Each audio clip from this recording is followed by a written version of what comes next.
Hello, everybody. My name is Luz Maria Payán, and I am a second-year law student at Penn State Dickinson Law.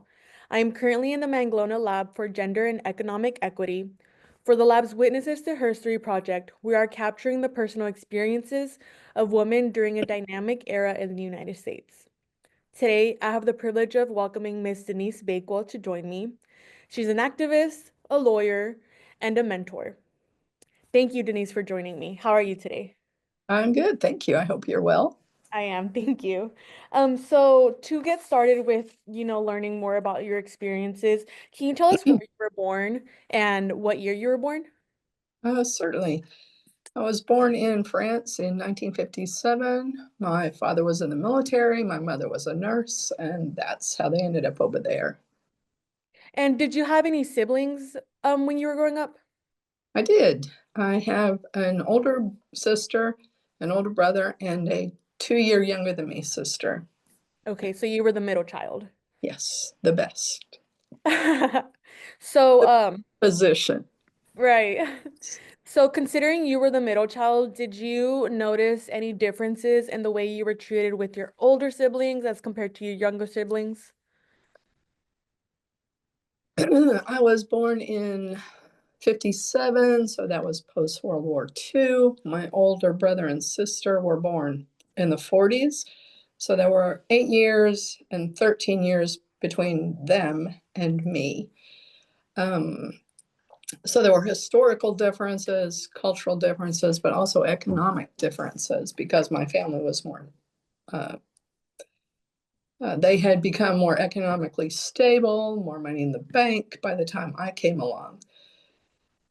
If I'm trying to think for a larger audience. My parents were in the Depression era, and Hmm. then that group, the first siblings, it wasn't uncommon in the baby boom. You've heard of it. Yeah. So there were the first batch of the baby boomers, then there was this kind of a second batch in the late 50s and 60s. And this was true for my cousins too.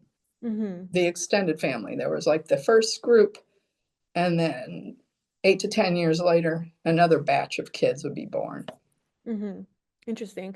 So to that end, considering, your family was more economically stable when you were born and were growing up, um, were your older siblings required to work? Did they have a different upbringing in terms of what chores they had, what things they were required to do in the house, or if they were even allowed to do things outside of the house as compared to you were?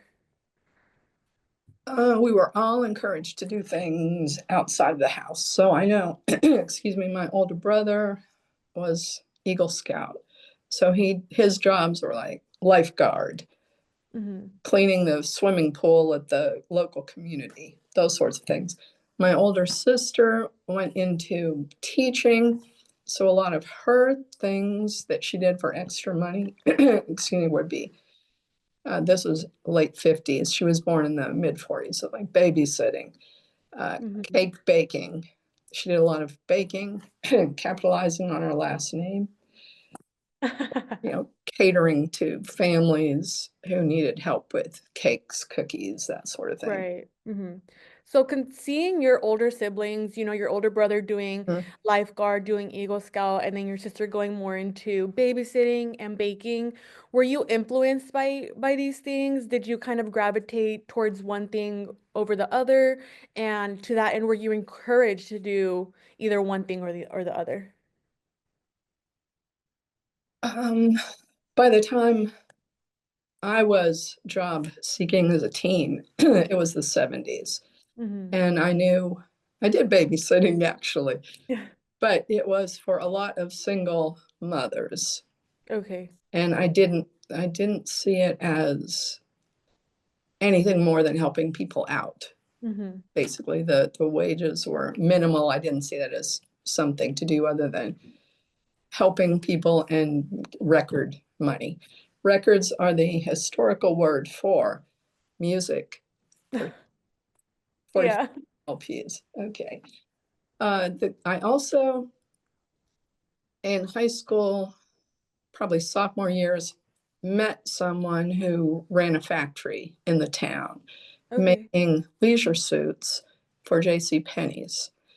Interesting. If people are interested, they can Google this. If they haven't ever seen a leisure suit, they would melt if they got too close to a flame. It was kind of a new polyester thing that people would wear Uh-huh. to discos.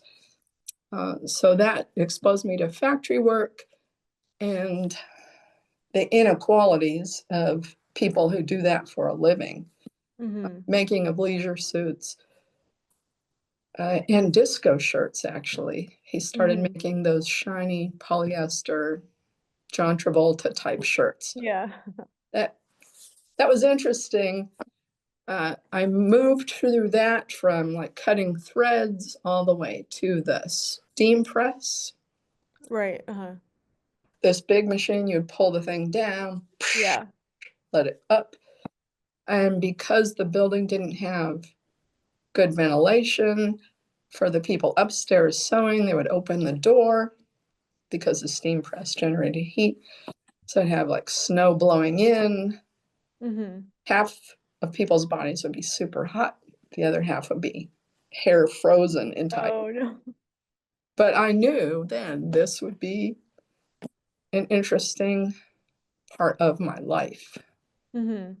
Yes. It does sound very interesting, and I do want to learn a little bit more about that. But before that part, I'd like to ask a little bit about your relationship with your parents. I Mm-hmm. know you mentioned that your mom was a nurse and your dad was in the military. What kind of relationship did you have with your mother, considering she was working outside of the home?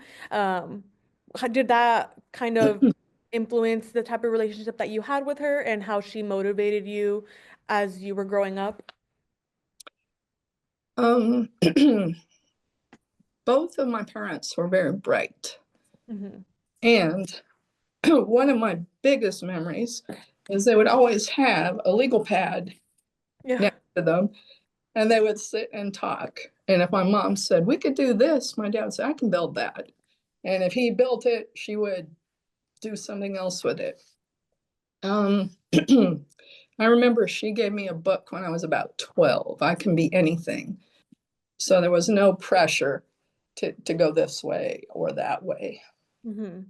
As far as her being out of the home, when we were living overseas, she must have been working when I was in school Okay. because she was always around. When Hmm. we were back in this country, mostly when I was about 10, my older brother and sister were always around, so she could make her shifts from like 11 to 7, 11 p.m. to 7 a.m., and then be available during the day. Okay, so that was her as a nurse, that was something she was able to kind of cater, that way she Right. was still able to Mm-hmm. be at home with you guys. Yes. Okay. So you mentioned that your mom motivated you, telling your parents told you that you Mm-hmm. can do anything. With that being said, when you were younger, what did you want to be when you were older? When I was very young, I was an inventor. So I would make things, not time machines or anything, but like we were mowing the grass, I would make something attached to the back of my bike so I could rake the grass, Oh, interesting. doing it by hand. Uh-huh. Um, so when I was about 9, I wanted to be a writer, detective, lawyer. And some I of the love things, that. stick them all together. Uh-huh. I remember writing contracts for my When cousin. you were young? Oh, yes. Oh. Particularly because my grandfather, if we were all the cousins that were together, he would say, hey, if you all go do the gardening, I'll get everybody ice cream tonight. And so I'd write a contract and he would sign it. Not a big deal. Just I was very conscious and still am of how rules work. Right. Hmm. And they only work if people commit to follow Right. them. Hmm. What else? I liked writing. I want to be a journalist. I want to be a photojournalist. Hmm. Had a dark room as a kid. My dad was Nice. an amateur photographer. So I really had every opportunity, you know, presented. That's interesting. And I love to hear that you were writing contracts at a young age. I think that translates to the woman that you are and the experiences that I've had with you when I was working at legal aid. So that's interesting to know. So kind of shifting into your childhood education, Mhm. I know you mentioned you were born in France. And if I do have it correct, you were around 7 years old when you moved back to the United States. Is that right? Yeah. Mhm. And what state was that when you moved back to the US? My first memories are of in Virginia, Okay. And but did that you would have been notice? before Mhm. going overseas. So first coming back to, we would have been in Kentucky. We would have been in Okay. Fort Knox, Kentucky. Okay. And that's where you started elementary. I was second, Okay. third grade. So considering, you were overseas the beginning of, your life, um, when you moved back to the US and were in Kentucky and started elementary school, did you notice any stark differences in the way you were treated coming into elementary?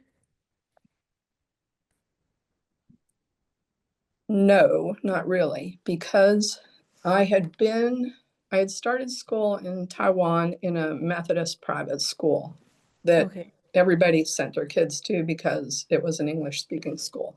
Mm-hmm. When I came back, I was in what are called dependent schools. So for dependents of military people. So it was Okay. still a military community Mm-hmm. in second, third grade. I didn't go to actual all community public school until fourth grade. Okay. So with that being said, um, in fourth grade, were you still in Kentucky or were you in a different state? Fourth grade, we were in Florida because Okay. my father went to Vietnam that year. And I don't know how people knew this, but all the spouses would say, hey, we're all moving to Florida for a year. So even though I was in a public school, in a community, not a base or a post, there were 4 or 5 of my friends that I had known throughout the years. Okay. Um, so considering you entered into, the Mhm. public education system in fourth grade, did you notice those differences between, being in this community where it was military children as opposed to regular public education? Were there any gender differences that you noticed as to how you were treated in one context as opposed to another? Yes. The gender differences I noticed primarily from the military, and I'll talk about that in a second. Okay. The general public community, even by fourth grade, there were already girls who were missing a lot of school to do migrant type labor in Florida, picking Wow. fruits or tomatoes, whatever was in seed. And I noticed a lot of girls would be missing class. My older sister was a teacher in the same school in a Mm-hmm. different class. And so I got her view of what was happening to the students. Mm-hmm. Um, those are both cultural and economic issues. Who Mm-hmm. Right. gets out of school to support their family? From the gender side, I had a really good friend that whole year. His father was a helicopter pilot who came home early after an injury. And one day, my friend says, oh, my dad says we can't play together anymore. I need to start playing with boys. Oh. And I said, what does that even mean? Because we were climbing trees, running through the swamps. We were doing Right. all kind of things. Mm-hmm. And I was really good friends with his mom. We had dinners, Mm-hmm. hung out all summer. Met the dad, nice enough guy, but didn't want his son playing with girls. I thought, Mm-hmm. okay. I thought that was just them. And then another man came home from Vietnam and told his son he needed to, I don't know which words he used then, but he needed to like be a boy, be a man. So that I started seeing like right up front, 19 Mm-hmm. years old. Maybe that happens everywhere, but it seemed to me more prominent because I had lived in a community with no men. Right. And it was a really stark contrast when they Mm-hmm. started coming back. Right. Okay. Almost Um, a Margaret Atwood novel. It's that these strong. these are two very interesting, experiences that you've just Mhm, told me. Um, Kind of shifting back to the younger girls going into the mhm. migrant work. Um, was it just these young girls because of their economic situation that were being forced to like not be in school so that they can do this work? Or how did you, from your understanding, how was that situation kind of configured? Uh, Poverty. This Mm-hmm. was in Florida. There was a lot of poverty. I mean, to the point where people would come to school with no shoes. Poverty Mm-hmm. in the mid '60s. Not have coats. Not have pens and paper. I was just talking to my granddaughter about fountain pens a couple days ago because it's like Mm-hmm. that's what we learned to write with. And she's like, why would anyone do that? So back to Florida, there was a lot of poverty. The expectations were very low that people would finish high school, much less go on to do anything else. Mm-hmm. And were you able to, were you friends with these girls who were taking out of school to work, and were you able to speak with them after? Um, there is one that I have followed on Google only Mm-hmm. to see if, she made it out and she's still alive. We Mm-hmm. were not particularly friends. She was in another like class next door type of thing. Right. You see each other at play. Um, I don't think, from my perspective now, I Mm-hmm. don't think her expectations for her life were obviously the same as my expectations for my life. But I Right. think within that world, I don't know that she saw her options as such that she, I, how to phrase it, within the system Mm-hmm. there, I think she was happy within her world. Okay. Going to pick tomatoes was helpful to the family. Right. Sharing shoes with the other people in your family, you know, having multiple brothers and sisters is not seen as a bad thing. It's just what we Mm-hmm. do. Right. It Mm-hmm. happens. And you mentioned a little bit earlier that this was kind of, and correct me if I'm wrong, but this was because there were no men in the community, which is why these young girls were, is that, Well, did no, I that get was that the correct? military. That Okay. section of the military men being away for a year. These girls and boys, it was it was kind of culture shock in that it was like going back in time Mm-hmm. to the 30s or 40s, bringing lunches wrapped in wax paper type of thing. Mm-hmm. I had never met people who would bring like sardine sandwiches to school for lunch, and Mm-hmm. that with no air conditioning, small classrooms, by lunch, Mm-hmm. everybody knows you've brought a sardine sandwich to lunch Mm-hmm. instead of whatever the new thing is people are bringing, Mm-hmm. like a lunchbox. Right. So, you mentioned this was a culture shock. Did this kind of, change your outlook on life in general as a young girl and the possibilities of what you were able to do? Or maybe not able to do? Did that kind of affect anything about your outlook? I became very aware of it's like a big privilege, but depending on where you're born, how Mm-hmm. you're born, to whom you're born, what particular state or country, your options are very different. Mm-hmm. I was aware of that. I was aware. I almost said her name, but it, life is unfair. Right. I think Mm-hmm. it drove me towards social justice. Right. And we'll talk about it throughout the interview, but I know that's something you've kind of held as a pillar in your life. So it's interesting to see like kind of the foundation of how that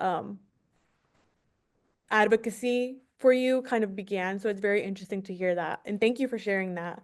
Um, I'm curious as to, earlier you mentioned that you were friends with some young boys and their fathers um, basically forced them to not be able to hang out with you anymore. How did that make you feel? And kind of just going back to change an outlook on your life or made you act differently, think differently in certain things? If you can just share a little bit about that time. Well, that would have been 9, 10. I didn't take it personally. Because I remember I would go home and talk about it, and my whole family knew both of them. Mm-hmm. Uh, my sister taught one of them, so she was aware. She said, "Dad, he's going to be bullied," and I thought, "Well, what's that about?" So I hadn't yet connected the bullying with the dad, with the don't play with girls. What's he going to be bullied for? What? I hadn't put all that together. I don't think he had either. Okay. And you mentioned you spoke with your older sister about it. Was this something that was just, it is how it is, or was it something where, your older sister, maybe your parents didn't agree with and they let you know that they didn't agree with that, but maybe wasn't their place to say anything, or how were those conversations kind of formed? It, it seems to me we all talked a lot Hmm. about a lot. So it was, Yeah. I can't say and say, what's wrong with what's this? It wasn't personalized. Hmm. And let's see. And that wasn't exclusive. There's another friend that I remember even to this day. I looked him up. He's now an attorney too. But Hmm. I don't know if kids do this, but you used to go to the board for math class and the teacher would call out big long problems and you would work them out. And when you got finished, you would turn around and win a prize or something. You Hmm. collect points. This one kid would have all the problems before she even stopped. He would do it in his head. And I said, "What are you doing?" And he taught me how to do math in my head. Hmm. So there were those kind of things too. It wasn't, I was aware it's not all boys, it's not all girls, it's not all dads.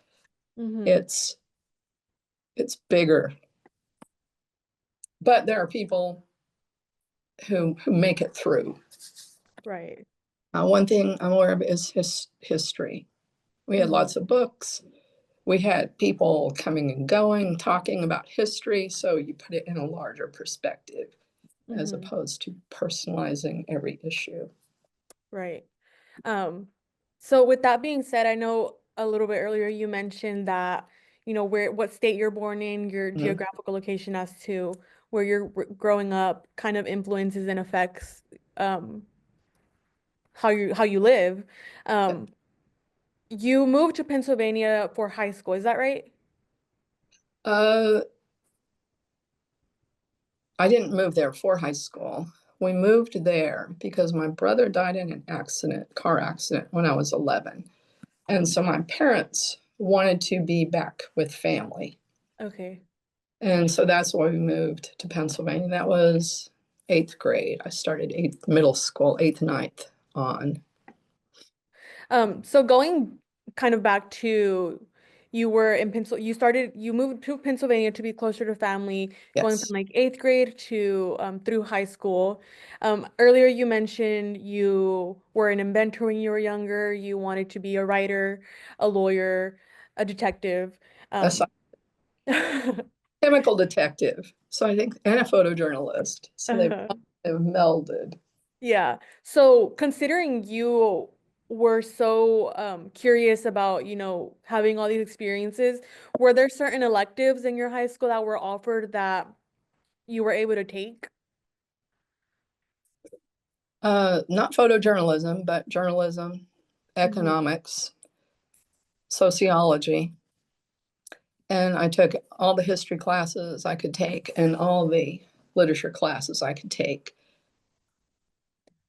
And Those were certain classes encouraged for young girls to take as opposed to young boys, or was just everybody allowed to take any of the electives that they wanted to? anybody could take anything they wanted to, but there were designations. If you were in the vocational track, you took Hmm. certain people. If you were in the academic track, other people were recommended to make sure you had a foundation to get to university. Hmm. And it was And kind of self-select because if you're in an AP English, mhm, you're not going to be taking fantasy and literature with Miss mhm, X. yeah. And to that end, since there were all these classes where, whatever route in life you wanted to take, you were kind of geared towards that path, did you feel that you had the encouragement that you needed to be able to pursue higher education? I had both encouragement and finances. Mm-hmm. So that wasn't an issue. The teachers, I also went to the guidance counselor and got a Penn State handbook. So I was following along to see, okay, I need this many of these, I need this many Mm-hmm. of those.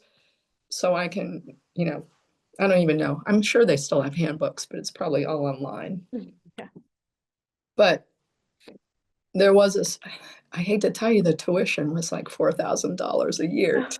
I know it's gone up The a bit. differences. Um, and if you could just remind me, what year was it that you graduated high school? And 75. Okay. So, with that being said, while you were in high Mhm. school, Title IX, which guaranteed equal opportunity for women in education, this had just passed when you were in high school. I'm wondering if you heard that this was happening. Was this something that was a topic of a conversation in your classes, with your teachers, with your peers? No, it wasn't talked about. The girls' sports at the time were intramural, like Mm-hmm. no no real sports teams. You could be a cheerleader, but there was no discussion of Title IX. Mm-hmm. Basketball back then was still 6v6, where you couldn't cross midcourt because who knows why you would get too tired. I don't know. You could only walk it to midcourt or run it to midcourt and then pass it over the line. Mm-hmm. I liked basketball, but that was such a weird thing. I was aware this really is not basketball. This is Yeah. something called basketball. Mm-hmm. So there were really no sports in my high school, even the boys' sports. They had football, baseball, basketball, but it wasn't like people wanted to do them Mm-hmm. because I don't know why. I don't think the football team won a game my whole high school. Mm-hmm. But those opportunities, they were open for you if you wanted to take them. Not in sports. You could be a Okay. cheerleader. That was it. And I know you mentioned that you were interested in basketball. Hmm. Um, was it just because it was a 6v6 thing that you never did that, or was it the fact that the young girls weren't encouraged or able to do those sports? Uh, there was no real awareness or encouragement. Hmm. Um, I don't even, I remember the school hired a gym teacher Mm-hmm. in high school. I remember her name. But there wasn't any movement to create a sports program. Mm-hmm. And you graduated before any changes were made to your high school program in Correct. regards to that, right? Yeah. Okay. Now, I Um, have a sister 2 years younger than me, and she played basketball. She was the manager of something. Her children, who she stayed in that town across the river, her children played volleyball, basketball, okay. softball. And even when this would have been in the 90s, 20 years after Title IX, her kids, even if the school they were in didn't have enough for a team, one of my nieces could go to another school and play for their team. That Okay. very much encouraged. Mm-hmm. So it's interesting to see that, when you weren't there or when you were there, those opportunities weren't available to you, but just, I think you said 2 years later, your sister was Right. able to have those Hmm. opportunities. So um, I think that goes to the testament of potentially how Title IX was making an influence in Right. schools. Um, so kind of shifting into, after you graduated, you went to Penn State for undergrad, right? Yeah. And what did you major in when you were at Penn State? Journalism. And this was more so because, this was something you were always interested in, right? I was always interested. It was a good school for journalism. I ended up with an English degree because I planned to join the Air Force Hmm. and I could get out more quickly. Okay. And we'll talk about the Air Force here in a bit. I really want to learn more about your experience with that. But before that, I'm curious if you were in any organizations while you were in Penn State, any sports that you were interested in. No, I didn't do any sports. Uh, College sports is high level, Yeah. particularly at Penn State. I Hmm. watched volleyball games. I watched supporting them that way, but no, Hmm. I'm not college level that division athlete by any stretch. Hmm. Were you in any organizations at Penn State? Um, not not that I recall in any significant leadership way. I've looked at your signature block. Oh. Yeah, no, nothing like that. I'm thinking there was this is like 47, 48 years ago. There was some fraternity, sorority, social, but I haven't kept up with it. I don't even remember the name. Hmm. So you more so focused on your classes and kind of getting that education while you were in undergrad, right? I would say yes. Hmm. And did you feel that during, while you were in classes, getting advice from any counselors that you had, did you feel that you had the encouragement and the support that you needed and that you wanted while you were navigating undergrad? Yes. College, university, uh, lots of support. The deans were involved. Paterno was there. Hmm. It was there was always something going on. Hmm. Um, and then to that end, I know when you were in high school, there weren't really any conversations about Title IX happening. When you Mhm. were in college, did this change or was it still kind of not something that was really discussed when you were in undergrad? I I wasn't aware of it to the extent I am now when I compare what I know nieces, friends with kids in college are getting, or even high school, or even Hmm. middle school. There are discussions even at the middle school about Right. uh, not just about getting your birth certificate so you're the right gender issues, but there was a lot more awareness today than there was way back then. And I think it Right. has to do with people realizing Title IX Hmm. expanded and some groups might want to see it either go away entirely or shrink back and contract just Hmm. to certain areas and not sports, not everything under the sun. Hmm. Right. And I guess to that end, while you were in undergrad, did you feel that there were certain groups or certain individuals, whether it be older people, younger people, that didn't want you in undergrad, didn't want you to like hold those spaces in your classrooms, or was it kind of just a more of an accepting community when you were at Penn State? This was late 70s. Hmm. Vietnam War was ending. We were getting uh, what used to be called the boat people, refugees from Vietnam. There were some of those people in my classes, so they added to that. It was a more kind of a friendly political environment than Hmm. a social join a group type of climate then. Okay. In fact, they used to call, it might have been the years, they were called GDIs. Is that still a thing? I was just thinking about that because I'm thinking, I wasn't a big joiner of things, but I was always doing something. I was hanging out with the artists and the writers, and I remember friends who did art shows Hmm. at Petit at the library, and we'd go hang up their things. So it was a lot more independent, Okay.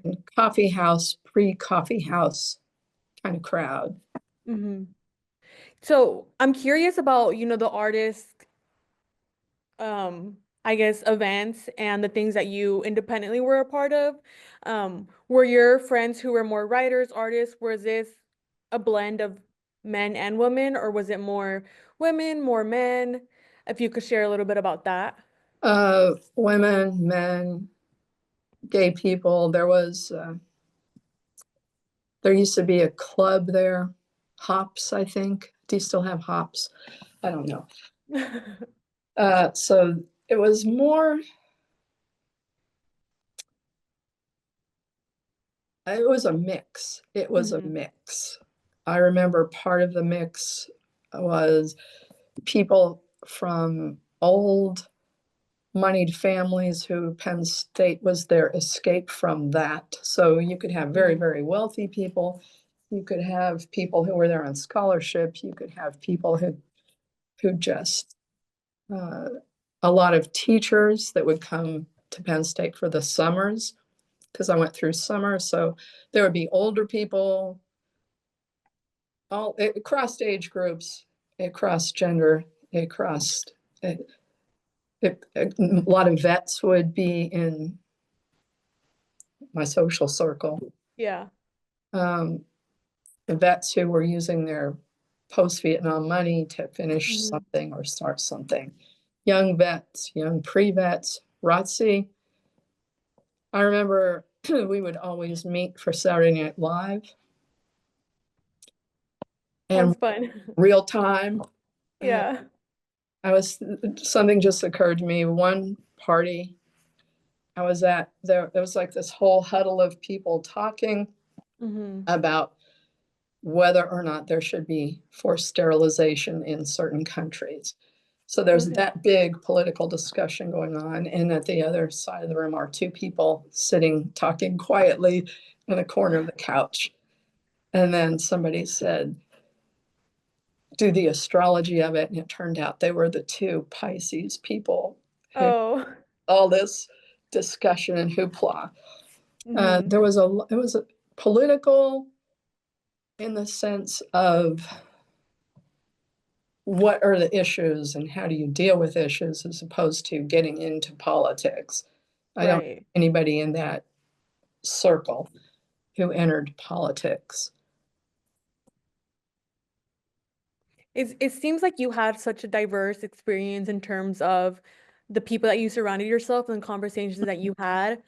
I'm curious as to, this was in your social aspect when you were not in classes. When you were in your classes in undergrad, was that diversity there? Did you have women professors? Was there a good blend of women and men in these classrooms? I wonder if you can just share a little bit about that. I'm trying to think, because I had Professor Hume there. Before I went to Penn State, I was at a local university, and there were Okay. uh, women professors there, speech, language. Mm-hmm. In the science courses, there were also women. Okay. I'm trying to think. So, and I'm thinking what the word was. The 60s explosion of professors meant there was going to be a more variety and diversity Mm-hmm. in the 70s, 80s, 90s. I had women professors, I had men professors, I had men professors who loved Emily Dickinson. Mm-hmm. Rambeau, I don't know, he was long gone. Professor Rambeau, he was very good. There were, to me, the gender of the professor didn't matter as much as how they approached the text. If we were reading a text, how they read a text. Okay. I remember one literary analysis class, I don't even remember the professor, but we were using the Norton Anthology of Poetry. Mm-hmm. On the back, it said twice as many women as last edition. And I wouldn't have even looked if I hadn't read that on the back of the book. So I'm flipping through, and I think there were three female writers in the anthology. It's about an inch anthology. Mm-hmm. And now I know so much, like, why didn't they put this person? Where did that person go? Right. It Mm-hmm. became expected that if it was poetry, you're going to have Emily Dickinson, and Mm-hmm. you might have somebody you've never heard of that was plucked from somewhere that wrote something Mm-hmm. that I don't remember. No one comes to mind, but I remember at the time. I also remember one professor. I I knew a lot about Emily Dickinson by the time I took whoever that one professor was. And his ongoing critique of her was she never wrote about the Civil War. And I thought, Interesting. she's no Longfellow. And I thought, so what? And I felt completely comfortable writing papers in Mm-hmm. class that were counter to the professor. Okay. And then you was that a male professor? That was. Is was that you said you were comfortable, writing papers that were Mhm. contradictory to what his opinions were. Did you ever have a discussion with that professor or any other professor that may have had contradicting views about certain things regarding, gender or in your case, Emily Dickinson? Oh, they were all approachable. Okay. There's only one professor I had for drama, and I never confronted him, never even had a discussion with him Mm-hmm. about Death of a Salesman. But I still think of that now at my age. Have you read this play? I have not. Okay, well, this man is a salesman. He loses Mm-hmm. his job. And when I was 17, 18, 19, I thought, so what is the big deal? Get another job. Why is this whole family like they don't know what to do? Mm-hmm. And in my 20s, I would think about that conversation. In my 30s, 40s, 50s, 60s, I still think about that conversation because as the world shifts, and I Mm-hmm. hear people say, now, well, retrain yourself. It's like, particularly with AI, those things aren't coming back. Mm-hmm. I think, I don't know what he sold. I don't remember if he was selling shoes. That is gone, like the Mm-hmm. web. Was there anyone that you looked up to that kind of motivated you to have that kind of outlook while you were in undergrad? Whether it be someone you knew personally or just somebody that you admired and were able to learn more about? I think it came from family first, Mm-hmm. then high school. I had three teachers, one English, one history, one economics, and they all taught similarly. The history teacher said we aren't going to use a book because Mm-hmm. history is a story. And she had Right. like 50 books around the room. and you Mm-hmm. would research different topics, and then you would present what you thought that history was and critique it, and Okay. things that were way before her time. Similar to the English teacher who pulled me aside and said, this publisher sends me all these sample books. Here is some you should start reading, you know. And so I was exposed to World Lit, Simone de Beauvoir, Kafka, way before my time. Mm-hmm. Um, and the economics professor, teacher, high school teacher, taught economics in such a way that's like, oh, this is more than just numbers. It's why Yeah. do people do what they do. Mm-hmm. I remember one conversation where we had to pick a color for a shampoo, and everybody was coming. And one woman said, I would never use anything green.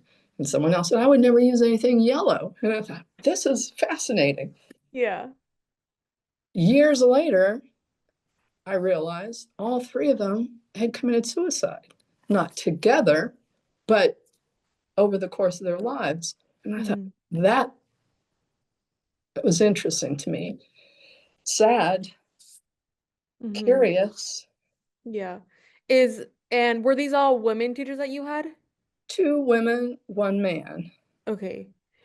And, considering they kind of opened up your worldview on different Mm-hmm. things, how was their suicides, how did that affect you, moving forward with just your outlook and what kind Mm-hmm. of, attitude that you had, if it affected you at all? Well, I still think about it. Mm-hmm. One of them I was in contact with for years after, Mm-hmm. um, and she had health issues. Mm-hmm. Another one, it turns out, knew my parents. They all went to high school together. Okay. So they all knew each other. And she had, I think, a recurrence of cancer, and just, and the other was more violent, but we weren't as close. Mm-hmm. What I have come to think about it as is, because I used to ask myself, how did these three people end up in this small town? Mm-hmm. How are they thinking like this when other people aren't? And do they feel isolated? Do they feel alone? What's happening? Mm-hmm. Because they all seem to have lives, houses, things they like to do. Right. And I thought, I wonder if it would be different if they had moved to the city. Mm-hmm. What I used to do in high school, long before the internet, long before cell phones, you could send away for material, reading material, magazines that were only published in New York City or San Mm-hmm. Francisco. And that doesn't mean they were, you know, something you nefarious. Mm-hmm. Literary magazines, political magazines. Mm-hmm. And I would ask my mom, can you write me a check for $1.50? And she would say, sure. And I would put it in an envelope and I would get a magazine back. Uh-huh. And that was like, uh, it connected me to something bigger than just Right. going to the library in a small town. Mm-hmm. And I guess considering um all the places you lived in during elementary, high school, middle school, and just in general, all the experiences that you've had to this point. Earlier you said you wanted to, do writing, detective work, be a lawyer. Was this after you graduated from Penn State, was this still what you wanted to do? I also want to explore travel places. So I joined the Air Force. I did some journalism there, public affairs work, uh, interviewing people. You mentioned wanting to travel, be an explorer, um, and then joining the Air Force. Was that why you joined the Air Force? You wanted to kind of get more experience other than what you had already had?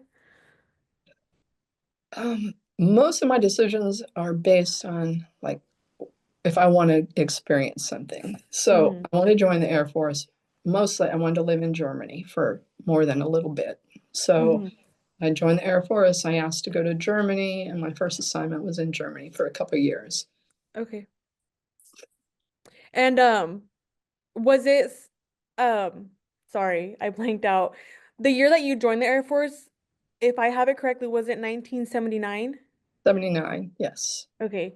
Um, the Women's Air Force was, that was a thing where I'm sure you know, but it allowed women to have limited roles in the Air Force. And that was disbanded. It ended, I believe, in 1976, I believe. Did um did that kind of being ended and women being integrated into just regular Air Force, how was that experience, not having this specifically tailored thing for women? How was that experience just being in the general Air Force? I have something to compare it to because my father, when he was in the Army, would also coach. He was very athletic and he would coach the women's teams. So I was Okay. aware they were separated, Mm-hmm. like the WAC softball team and the Women's Army Corps swim team or whatever. Uh-huh. So I was aware of that. I'd seen the pictures. I knew there was this. When I went in, it was everything. I don't think combat was open, but I have bad vision. I wouldn't have qualified for that anyway. What I noticed though is even though everybody was in, there were certain career fields, certain specialties that tended to be overrepresented either by gender or race. Okay. But once I got in and started looking around, asking questions, everybody takes a qualifying test. Mhm. And I was told, well, people end up where they are by what their aptitude is for whatever it is. So if you end up in the police, this is your aptitude. If you end up Mhm. in the supply, this is your aptitude. Mhm. That most of those things, I believe, have been privatized. When I was in, there were cooks. Then towards the end of my time, which was a 8-year period, that had already been outsourced to private firms to Uh-huh. provide food, restaurant services. It wasn't like the chow hall system. Mhm. My first job was in an all male fighter squadron as Okay. an administrative officer. And it was a special program started the year or the year before I came in, so that the idea was to give fighter pilots time to just train and fly Mhm. because that's the plan. This is the warrior ethos. You fly, you fight. Fly, Mhm. fight, win. And the greater idea was you put administrative officers in so they can just focus on flying. Mhm. What happened within about a year of my time there, I was there 2 years, maybe less than a year. Young male fighter pilots started noticing when it came time for their efficiency, their effectiveness report, there wasn't anything to say Mhm. because there were 10 areas. What's your judgment? What's your intelligence? What is your bearing? How do you handle pressure? And all they thought, they were all the same: flies well.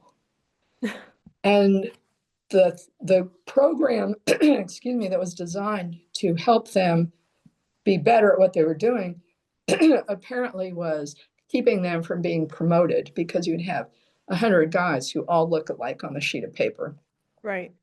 So they would start coming to me saying, hey, can I do some of your work?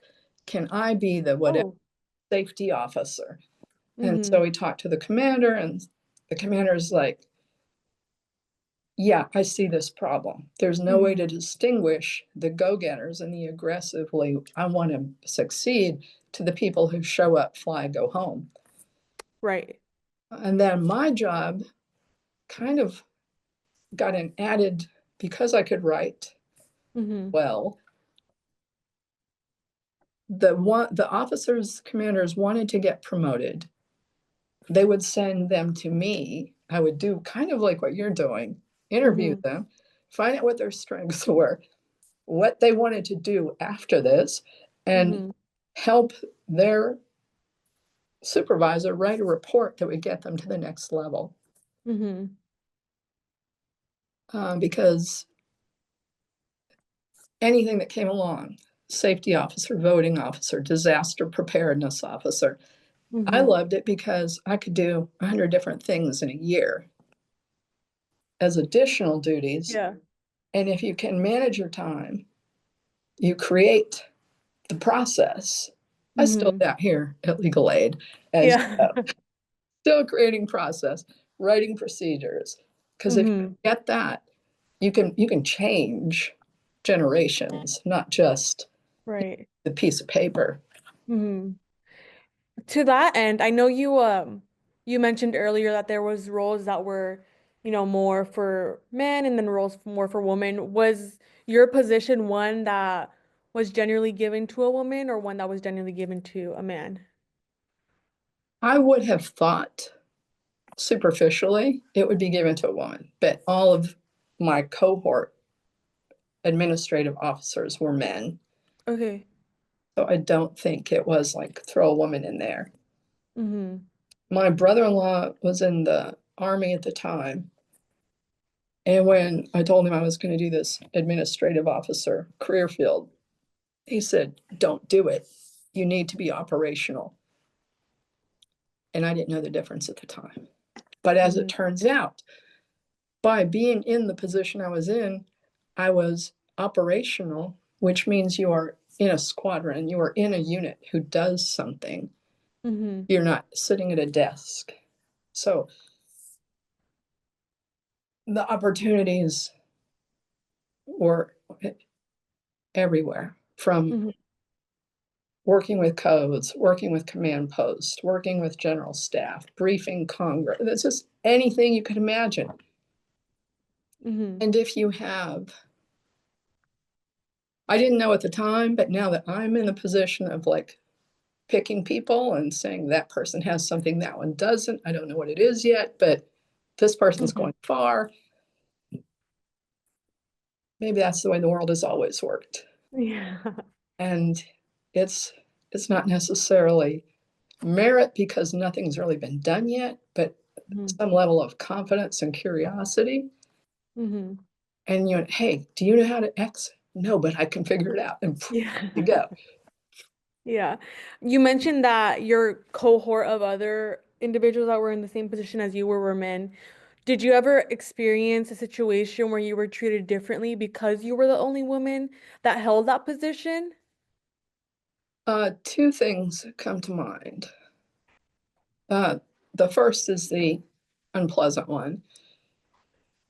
Uh, a new administrative officer came who also was an athlete of some sort. I think it was Mm. softball.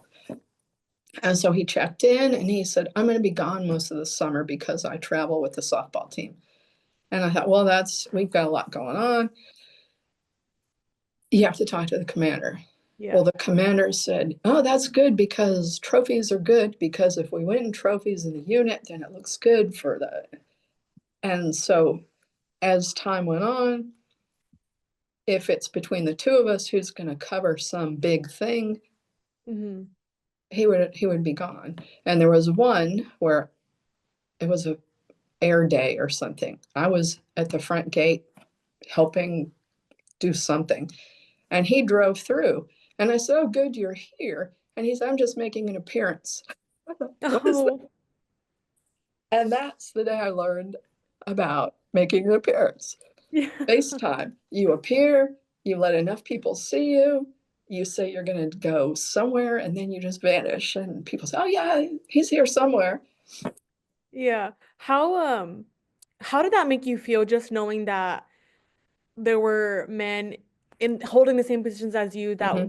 maybe didn't put in as much work or were maybe appreciated a little bit more than you were? That particular person, I was mad that day. And I thought, holy cow, what am I going to do with this? Hmm. And while I'm still thinking, about how to process that and how do I want to proceed, a higher ranking officer came to me and said, I see what's happening. And I thought, I don't even know what you're talking about because I didn't want to get in.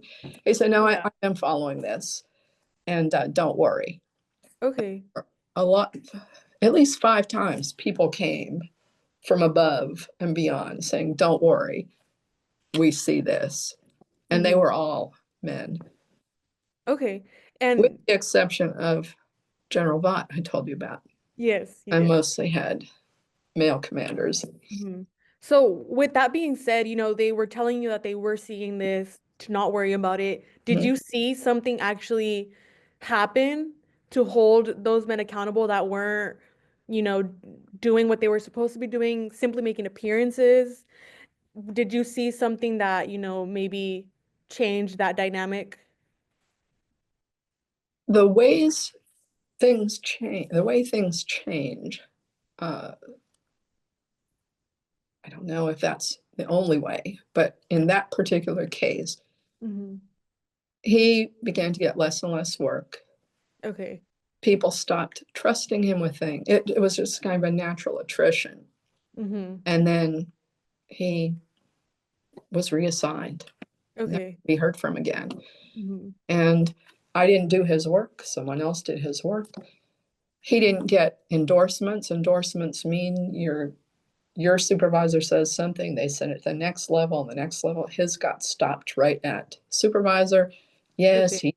he shows up to work. His suits are clean, whatever. And that was enough for me. Okay. And when it came time for reports, effectiveness reports, mine were elevated. His, there there seemed to be more than I was aware of because I thought the military is all merit based. Everybody's Hmm. on the up and up. There was a more than I would have imagined of people, saying, don't worry. Don't worry. Someone's watching. Hmm. So, with that being said, did you feel that, you mentioned your time in the Air Force was a span of 8 years. Mhm. During those 8 years, did you feel that you had to work, 10 times harder than your male peers? Or was it something that maybe you did have to work 10 times harder in the beginning, but as time went on, things got better?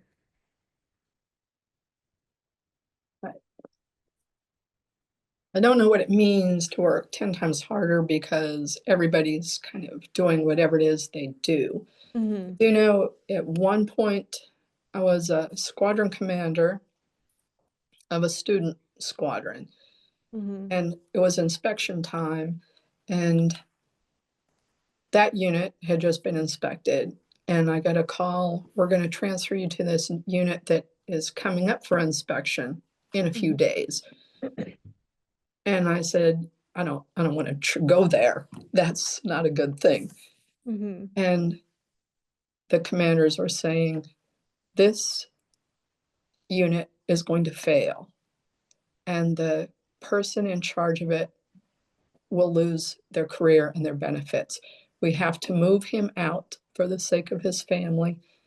And you go in because you can start something, start documenting, start looking through stuff over the weekend. And when the inspectors come in, you just say, we know, and this is moving forward. They come in, they're like, why are you here? We just inspected you, that sort of thing. So, in Mm-hmm. that sense, this is how the world works. Yeah. Some people, okay, he messed up. He messed up bad. Clean it up. You'll be rewarded in the future. It's almost like a religious thing. Mm-hmm. Heaven waits. Right. Uh, Um, but I like this sort of thing. I like figuring things out. I like seeing where things go wrong. I mhm, like building teams where you can say who's going to work well, who doesn't, who can be, nope, it's a personality issue, it's not a training issue. That mhm. is not work to me as long as it doesn't take over my life. Yeah. Yeah. So with you know, what you were just saying and just kind of your experience in the Air Force. I know you mentioned some supervisors, told you we're seeing these things, we're taking note of it. Did you have a supervisor or somebody that was higher ranked that you felt comfortable going to whenever certain things happened that made you upset or that maybe shouldn't be happening? The only time I remember being upset was when that guy showed up and told me it's an appearance. Because I was like 21, 22. I had never heard that. That was like, Hmm. that was so foreign. Yeah, He doesn't care. I also never met anyone so blatantly just doesn't care. right. Other things, live my life. Hmm. In some sense, because I did talk with him and he was like, you need to chill. You're going to wear yourself out. Just that we just had different ways of looking at the world. Uh-huh. So you mentioned earlier that your father also was in service. Did you have conversations with him about your experiences? And were you able to kind of, I know earlier you mentioned that you had his experiences with, Mhm. being a coach, so you were able to kind of compare your experiences to what he told you, but did you ever have conversations with him about your specific experiences in the Air Force? Yes, I did. I remember one of the situations he told me when uh, he went in, enlisted, and was working the motor pool or something Mm-hmm. with tanks. And they were about to have an inspection. And he worked overtime to make sure he got an accurate report of who was ready for duty, what tanks, what the problems were, what parts they needed. And he turned it in, and he was told, you've got too many tanks and aren't ready. And he said, well, they're not. And they said, well, see what you can do about that. And it's like, there's nothing you can do. You've either Mm-hmm. got the parts or you don't. And so he turned it in again, and they said, you, you're not hearing me. Yeah. Make it so they're ready. Uh-huh. And I said, what'd you do? And he said, I turned it in again. And I said, that's not going to change. We can do this. And so that I kind of got support for like who you're going to live with. At the end of Mm-hmm. the day, it's you. Right. Mm-hmm. So I kind of want to shift our conversation into graduate education. I know you went to school after the Air Force. Um, so from my understanding, you went to grad school and then you went to law school. Is that right? Yes, I'm not sure where the gaps were, but yes, I was in cultural and critical theory, both at OU and then University of Pittsburgh, and then decided actually I read Gerald Graff's Professing Literature and What Is It We Are Professing? And I started thinking about what is that? What does it Mhm. mean to have a career where you are professing things and how many things are included in that? And I started thinking back to whether Longfellow is more worthy because he talks about, you know, his topics, or whether Walt Whitman is more worthy than Emily Dickinson to be in the canon because he talked about Lincoln and she didn't. And I thought, yeah, I can't be an English professor. It's just, it's too backward looking. When I do what I do now, it's all about the future. I can look at I can look at other interns that have gone off, you know, dozens of ways in states and countries. And Mhm. is that an answer to your grad school question? I don't know. Yeah, of course. Cultural critical theory is Mhm. more, this is what we've got and how do we make sense of it? Mhm. Somehow, those people have all been deemed, somehow, they're in this new blanket called Marxism, communism. Mhm. Okay, that it's too much to unpack. I always thought the law is there it is. Uh-huh. Look at it, we can talk about it, we can analyze it. And we used to be able to argue within, you know, kind of frameworks in my mind.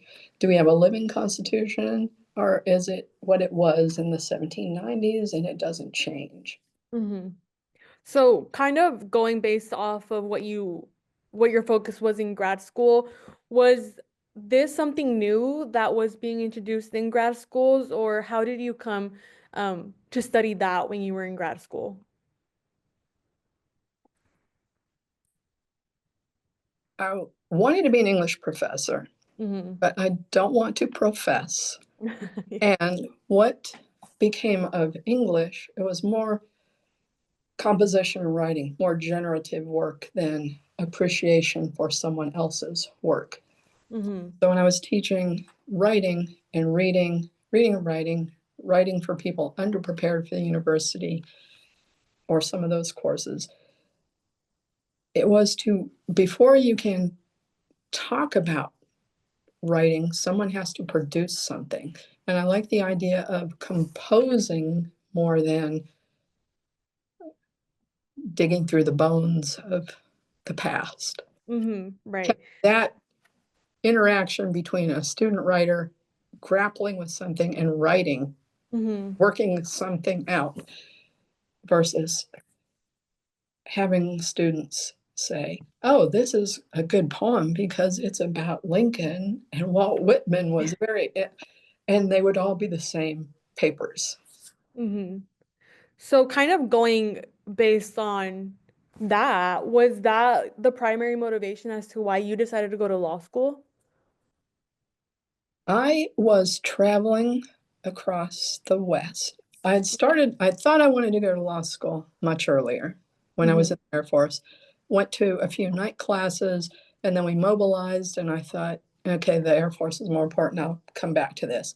And I Hmm. took an extended leave of absence, like years, and they said, you can still come back. But I ended up going somewhere else. Hmm. Um, Traveling across country, going through Gallup, New Mexico with a friend, and we stopped to get coffee and swap drivers. So now Hmm. I'm in the passenger seat. And as we're headed back up off the service road to get back to 40, I become aware that there's a woman driving next to us. Hmm. Yeah, excuse me, with extremely good posture. I mean, totally. That was what first caught my peripheral vision. So I'm looking over and I think, I said, she has amazingly good posture, and she's like crying blood. And then I realized, oh my God, she's being kidnapped. And there was a knife to her throat, the glint of an arm, and the guy is crouched in the back seat with his arm around like this. Oh my gosh. The light changes, they go left. We go straight. This was before cell phones. We pulled off the road. I ran in a hotel. I said, we've got to call the police. There's a woman being kidnapped. I had the car, I had the license plate. They call it in. I'm there. Pass all that information on, and we get back in the car and head to Sedona, where we're going to stop for the night. Hmm. And they go the other way. And I call back that night thinking, well, 5 o'clock ish before they close, Hmm. thinking this is going to be good news. We did a good thing. And they say, the dispatch, oh, we never got that call. And I said, I spoke with someone and I gave the license plate. And then they said, oh, yeah, we did get that, but that's on Indian land. And I said, it's Route 40. And they said, that's not our jurisdiction. And I said, did you pass it on to someone? And they said, we can't give out any information. Thank you very much. Wow. Yeah. So that I got interested in native law. And Uh-huh. that's how I ended up partially going to Alaska and working with native law, Native Alaskan law, and native rights. Hmm. It was my first introduction to federal jurisdiction, sovereignty of tribal nations, and Hmm. public law, whatever, 80, I think, what you can do in this jurisdiction versus that jurisdiction, because I'm still thinking. But someone has been kidnapped right in front of my face. Someone Right. should do something. Hmm. That experience is, I'm sure it stuck with you. Um, Well, I still have that notebook in my garage. Every oh, time I want to throw it out, I think, no, because this is where that license plate and car is written down. hmm. But, that's long ago. Yeah. Then So you go didn't know ahead. what I did in Sedona. When I got to, Oh yeah. you know Sedona? Do you I've know? heard of it. I've never been. It is the home of every kind of psychic there is. Mm. Did you go to a psychic when you were in Sedona? I went to one and I said, something horrible happened today. Hmm. And this woman said, it's not your fault. And I thought, I know it's not my fault. So went to a different one, because I thought, now I'm curious. What? Hmm. Because this is a really traumatic event. Hmm. And the second one wanted me to buy a candle or something, like a 4 foot Hmm. candle. And I thought, I'm done with Sedona and psychics, and I'm just going to enjoy the beautiful scenery. Hmm. My point being, horrible things happen all the time, and some people are aware of them, and other people just, it's not in their vision, Right. field of Hmm. awareness. Hmm. Do you think, your upbringing with, your parents kind of motivating you, telling you, giving you the encouragement that you can do anything, that kind of impacted how you were able to notice this woman being kidnapped and instead of just being shocked, you took action? Do you think your upbringing and just kind of the diverse experiences that you had influenced that decision, or do you think was that just like a gut reaction for you? I think it's all connected. Hmm. I mean, I read an article recently about civic engagement and Hmm. why kids today, middle schoolers today, are not really engaged. And I read it. They're not engaged in school. It's like, why am I going? What am I doing? And the premise of the article was that in the 50s and 60s, people did things. They were Hmm. out of the house. They were at the Boy Scouts, the Girl Scouts, the 4-H club, the swim meets. Even before all the legislation, people had community. The Hmm. community now, there's probably 100 reasons. Social media, looking on the phones, scrolling through Yeah, clips. Even when people are engaging, they're primarily engaging with their device, right. which brings us to the movie Her. You've probably seen, where people are more involved with their device than Hmm. other humans in the room. Hmm. Yeah. Going into your law school experience, can you tell us where you went to law school? I started at Case Western and then in whatever year that was, and then transferred to McGeorge in Sacramento. I was from California and wanted to get back to California. I'd been in Cleveland because my mother was ill and wanted to be close to Pennsylvania. Hmm. So at So, Case Western, Rebecca Dresser, prominent hmm. bioethicist.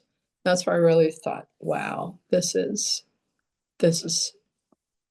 amazing. Yeah. She would talk about the social consequences of genetic engineering and Hmm. a million embryos that don't have legal status. Do they belong to the mother, the potential mother, the potential father, or the hospital that's stored? All of those issues, fascinating.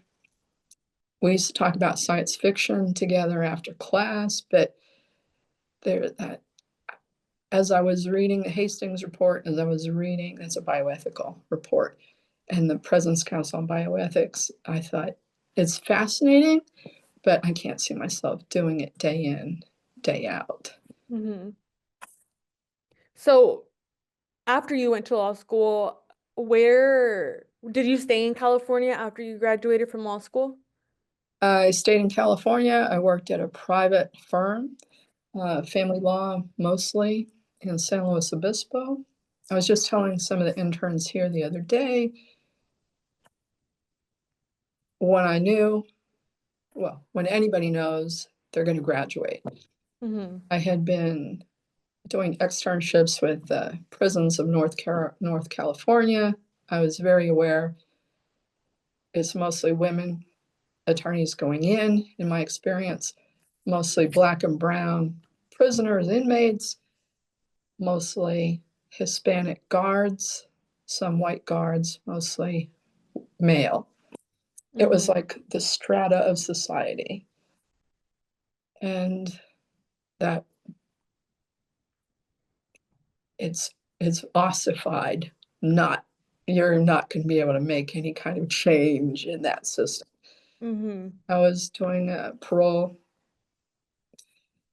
board review, Mm-hmm. and I had written this great thing up as a student, was making my argument, and one of the correctional officers came up later and said, "You did a lot of work. Nothing's going to change, but we can tell you did a lot of work." And I thought, this this isn't this isn't going to be for me. Mm-hmm. I went to back where I was living, San Luis Obispo, started just going to court watching Mm-hmm. people who didn't know who I was, because I would just be a person in a suit in the back. Yeah.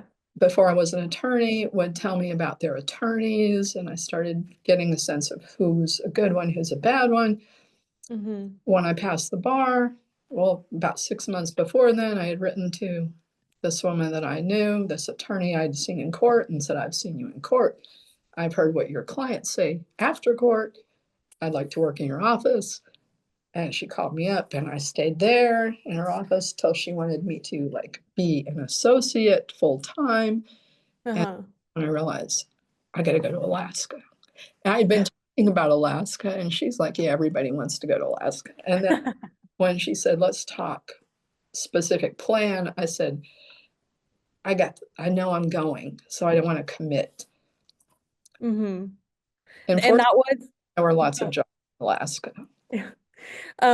kind of going back to you writing that letter to that woman Hmm. and that you went to court and just observed Hmm. after your experience, in the correctional system and how you realized that you weren't going to be able to like make change. Hmm. You going to court and observing, was that something you took upon yourself because there wasn't opportunities for you to do that while you were in school? When I was in school, the internships, the externships were mostly around, I didn't do a family law internship. I did because I thought I wanted to do prison reform. I thought Right. that was something big like that, Hmm. environmental justice. And then I read Hmm. the environmental laws, and I thought, it's also, you've got to have, it's, I don't want to say hopeless, but a certain kind of person has to do that kind of work. Right. Hmm. Um, it wasn't, there weren't things available. It's almost the way I do things is to see what I want to do and then find out how to get there, as opposed Right. to going to the big, if you want to recruit for this, come to this big meeting. Hmm. And I've done well towards, I'm in the twilight of my years by Yeah. figuring out, okay, where do I want to go and who do I know? How do I get there? Hmm. What do I say to make that work? Yeah. So you mentioned you wrote this letter to this woman. Was she the partner at that Oh, California? she owned a firm. That was her firm in California, the private firm?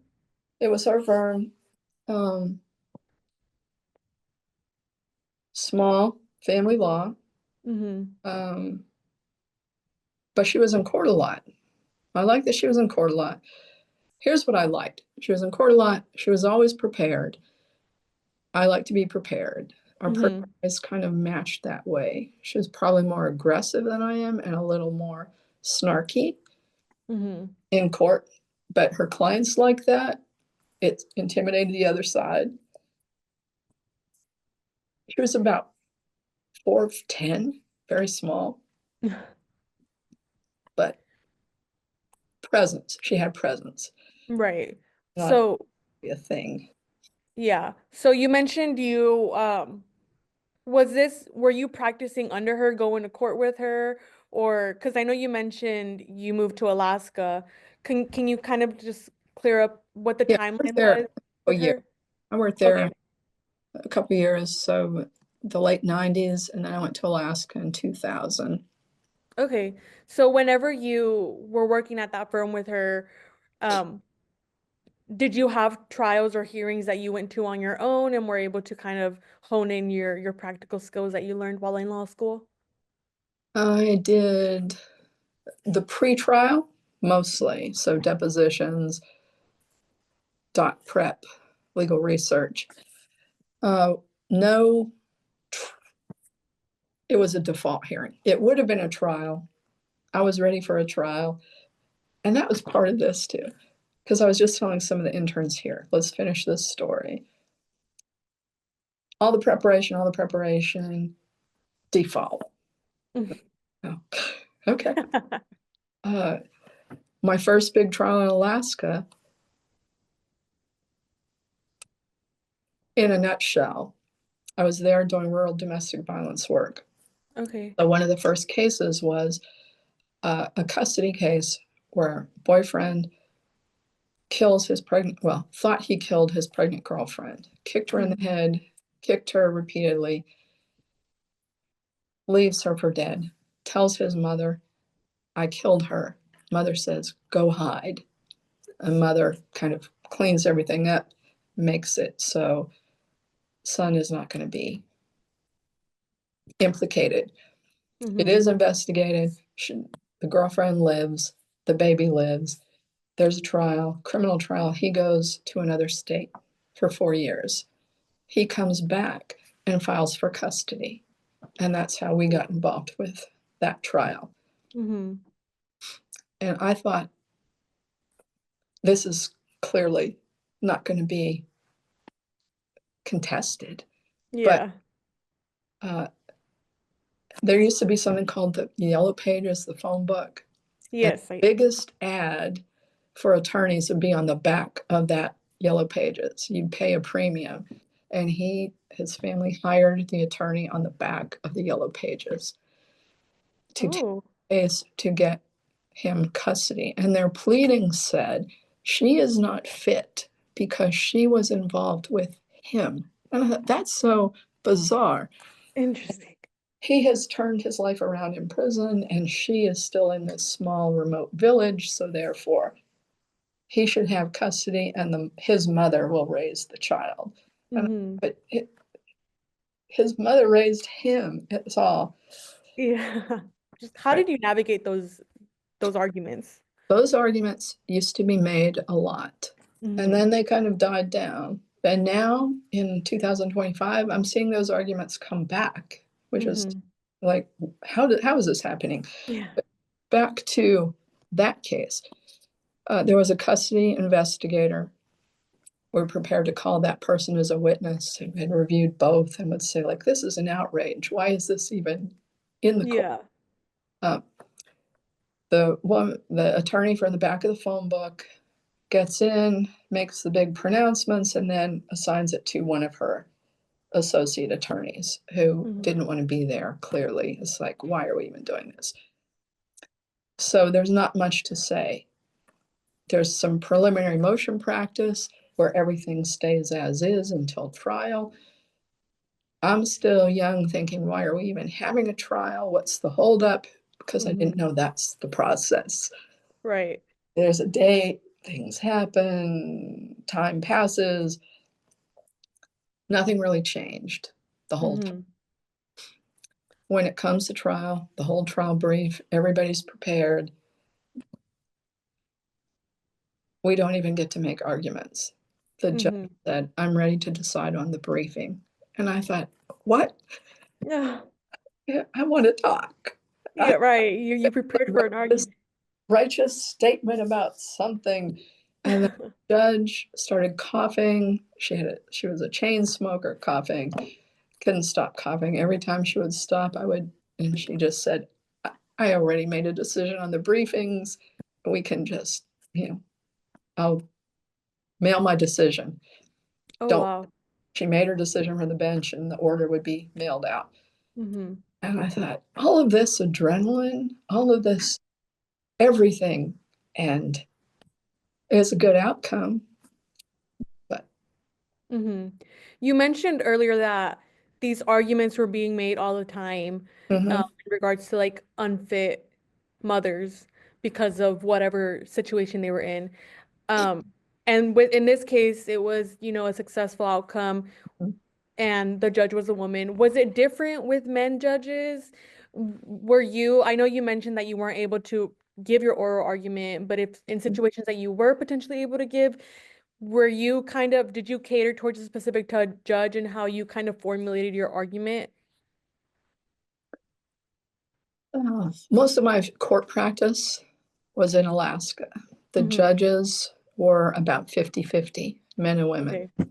And I think Alaska is different because the people who go there either grew up there and their families were judges, and now he's a judge, she's a judge all the way through, Hmm. or new people have come in because they want to practice there. Right. My experience with the judges that may have had religious backgrounds that made them think men don't abuse women, they would be Mhm. more strict towards men Okay. rather than think, well, why is she with him? It would be more like, Right. this is not happening. Hmm. Um, one attorney I worked with, I just saw recently, is now on the Supreme Court of Alaska. So lots of promotion, Mm. and she had been from the criminal bar through custody cases. My experiences, and I've been told as I was younger, my experience has kind of borne it out, but it might be because I'm predisposed to think that way. West of the Rockies, California, Colorado, Alaska, Oregon, Washington, they're Hmm. relatively newer states. They don't have as much history to overcome the kind of people Right. who went there. And we're not talking indigenous people, but the colonists, the Hmm. Europeans who went there were more egalitarian because you had to survive. Right. Everybody was respected as doing something. Hmm. It wasn't like the myth of the cowboy Yeah. So or rugged go individual. ahead. I was gonna ask, when you were in Alaska litigating these cases, were you working in the nonprofit sector or was it private practice still? Legal services. Okay. Mhm. So what motivated your decision to go from private practice to legal aid and nonprofit organization? Was it just because you wanted to move to Alaska or? Well, there are legal aids in California too. So I was Hmm. familiar with people who worked at legal services. I was familiar with the work. The idea that you can do social justice, social action at like a lower level. Hmm. If you can keep someone from being evicted and losing their house Right. today, that has an impact on their children and the Hmm. stories they're going to tell other people. If you can get someone health insurance, that's going to affect not just one life, but everybody around them, Hmm. as well as the local community that will have healthier people living in it. Hmm. Go ahead. So kind of, were you gonna continue that thought? Because, No, I was just thinking of the differences then and now because we Mhm. recently had an LSC visit, and so that's on my mind of talking to people Okay. with what's happening with anytime you turn on the news, there's another 50,000, 40,000 jobs lost. And then the next day, oh, they're back. It's like back, just the chaos of the current. Right. Yeah. So, kind of going back to you working at Legal Aid in Alaska and after having done private practice in California for that 1 year, was there a difference in the experiences that you had as a woman within the private sector as opposed to the nonprofit sector?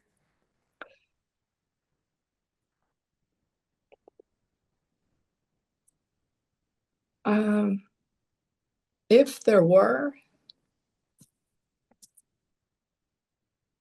I'm not particularly aware to the point where I thought I need to do something, step up Hmm. this or step up that. Yeah. The money was pretty much in private practice, the hourly rates. Everybody knows everybody's hourly rate, so everybody knows kind of where you fit in the economic structure. Hmm. In a small county, you get to know who does what kind of cases. The Hmm. thing I remember learning as a young attorney is one attorney charged an outrageous retainer. And I was against her in court one day and she was not prepared.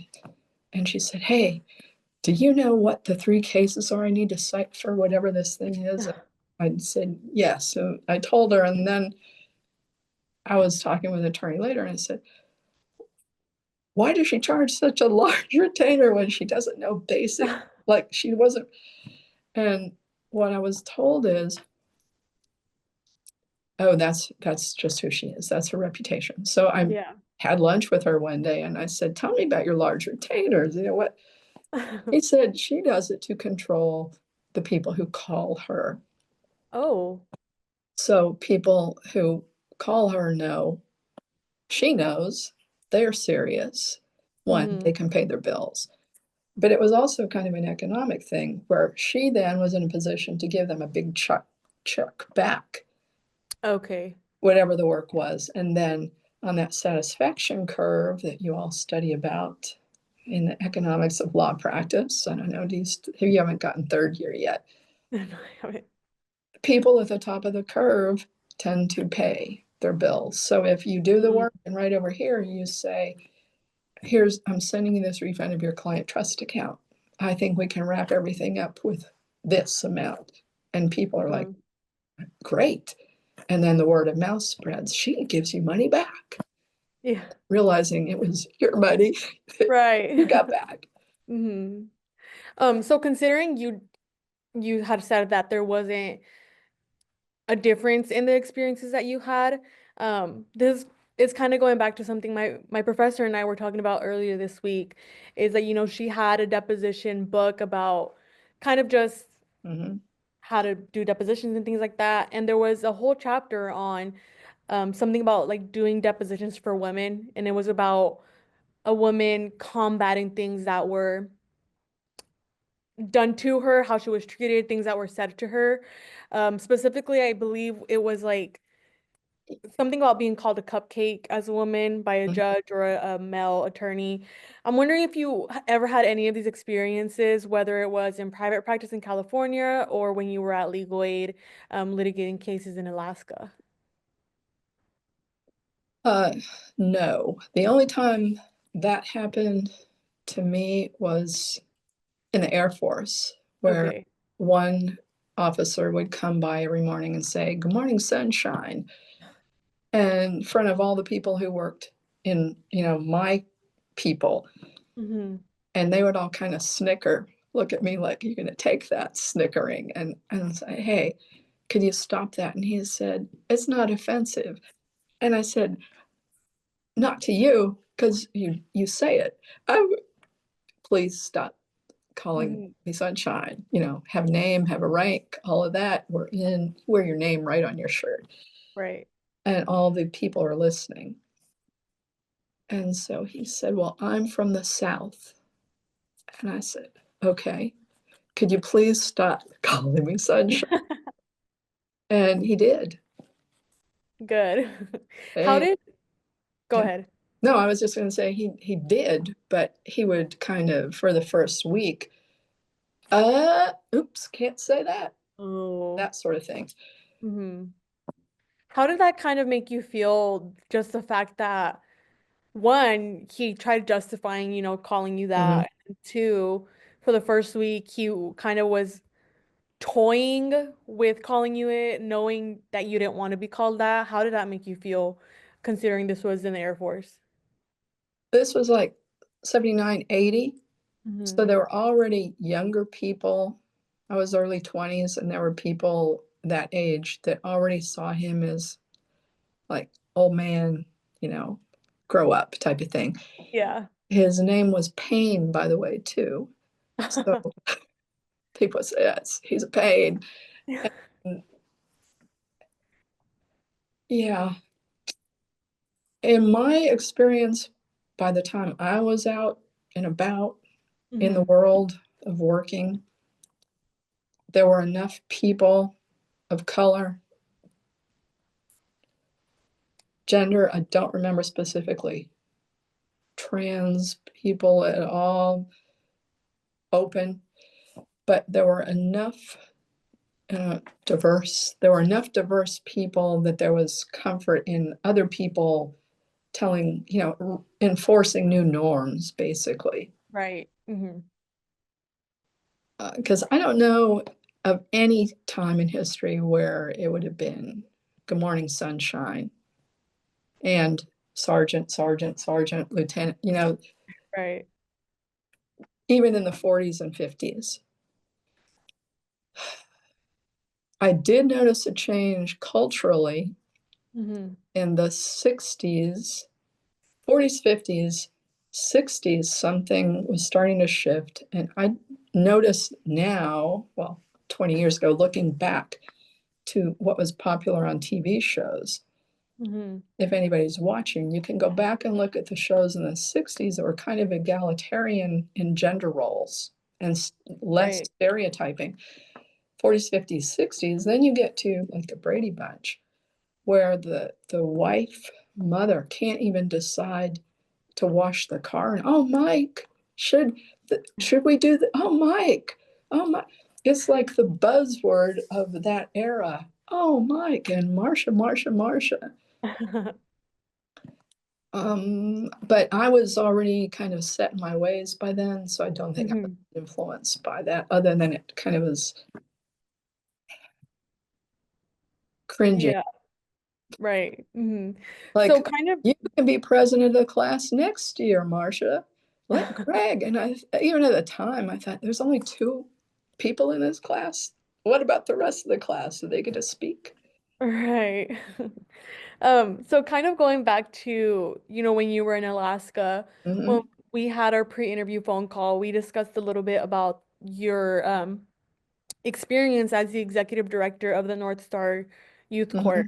Hmm. Um, and for anybody watching, the North Star Youth Court, and Denise, you can add a little bit more about it, but it allows youth to adjudicate misdemeanor cases for youth. Yep. Um, Kind of what drew you to this position, being able to allow these youth to adjudicate these cases? I had always been interested in it, even Hmm. before I knew it existed. It's the kind of thing when I was in high school, I thought this would be a thing. Yeah. And I remember I had finished my senior year, I had lots of time because I had taken a lot of courses early. So Hmm. one of the things I would do instead of study hall is be gym monitor or work in the front office. Hmm. And there was an overdose in the gym, in the locker room. And I came upon it after it had happened and Hmm. reported it. And I thought, now this person is in like out of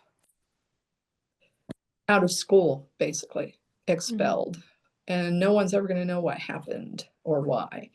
Hmm. And that's an extreme case. The youth courts, that was kind of my vision, but the youth courts deal with misdemeanors only, not life and death issues. Mm-hmm. So minors consuming alcohol, things like that. If you can turn people from one offense in a peer situation, studies have shown they're more likely to respond to a peer group, they're more likely to be embarrassed by their peer group, and they're Mm-hmm. more likely not to be recidivists, not to reoffend, because they're still going to classes with these people. And Right. the whole surrounding class can say, how are you doing? What are you up to? Are you going to the party? What are you going to do? There's Mm-hmm. just like this big support system that wouldn't exist if you were plucked out and put in the adult or the juvenile system, where you would Mm-hmm. then have a juvenile record. The youth Right. court system disappears after you have completed your service, whether it's community service or your whatever your remedy was. It also included mediation so that they would meet with the person impacted by whatever it was. If they ran a car through someone's fence because Mm-hmm. of drinking and driving, if they damaged property, if they vandalized, if they shoplifted something, there's Mm-hmm. not just the legal remedy, but the um, mediated remedy of making the other person whole again. What Mm-hmm. drew me to that? I think people make better decisions when they're not, you know, Right. forced to make a decision, when they can see the effects, the consequences of their actions. So, with the youth court that you were the executive director of, were there ever young girls that were the subject of these cases that were being adjudicated? Oh, sure, sure. Um, Typically, alcohol consumption. mhm, And they're also, they made their way through as prosecutors and defense attorneys because they would represent, and judges. In fact, one of the chief judges is now, well, she always was a dog musher, but she's now old enough to do the Iditarod. mhm. The, Nice. yeah, I think Yeah. she won 1 year too. Go Mhm. ahead. So, you mentioned girls were involved with the Mhm. adjudication of these cases. Did you ever, as the during the time where you were executive director, were there any situations where young girls were treated differently, whether it be when they were prosecutors, whether they were the judge, the subject of the adjudication? Did you ever experience or witness any of that? N-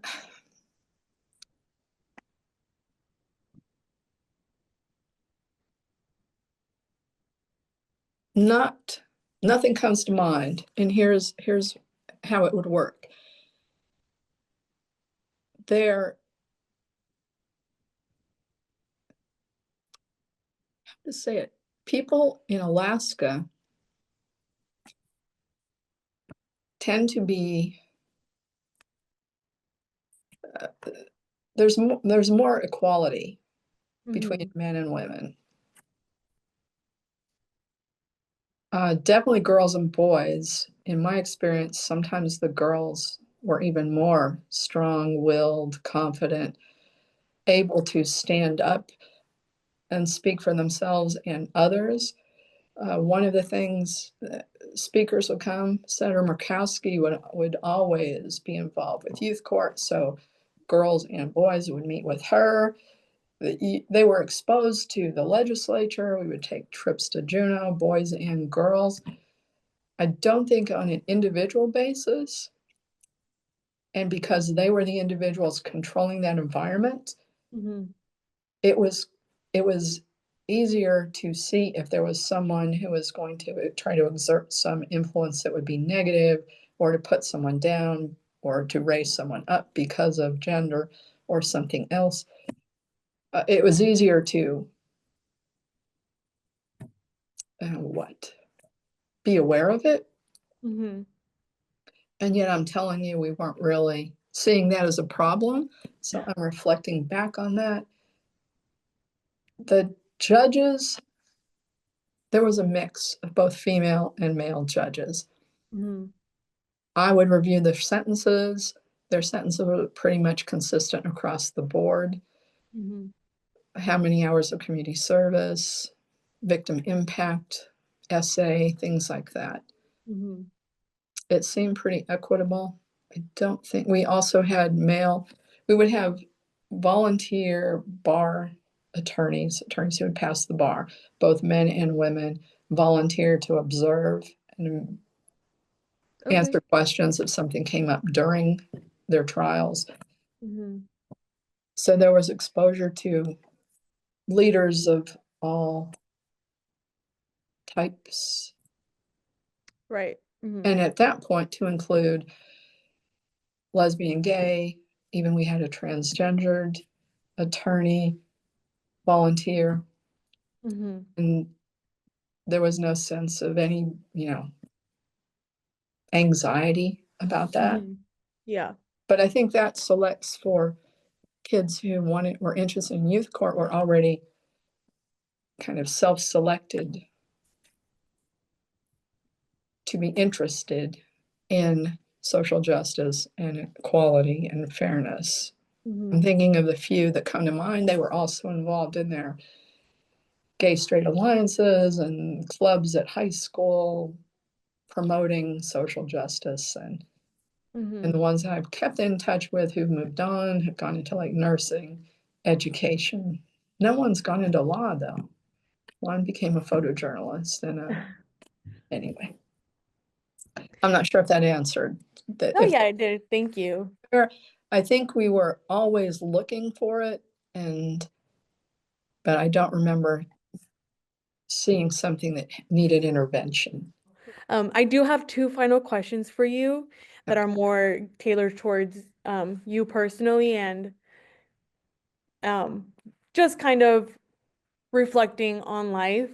We started out our interview with me describing you as an activist, a lawyer, and a mentor.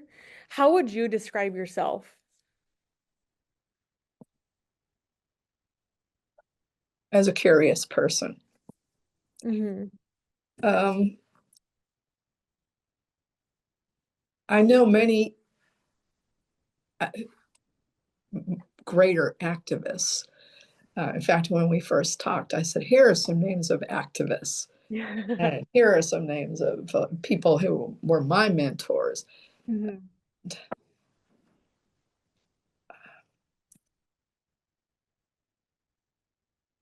You grow where you're planted, type of thing.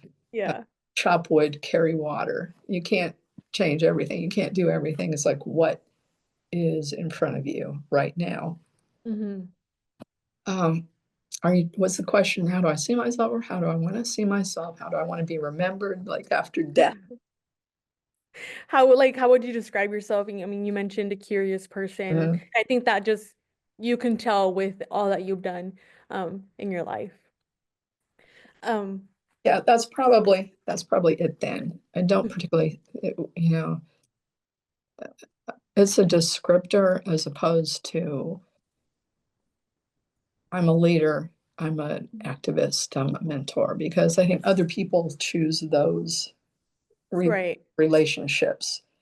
right. Hmm. Those things only exist in relationship to another person. So I think communitarian is something I wouldn't have said when I was in my 20s. Hmm. I remember being in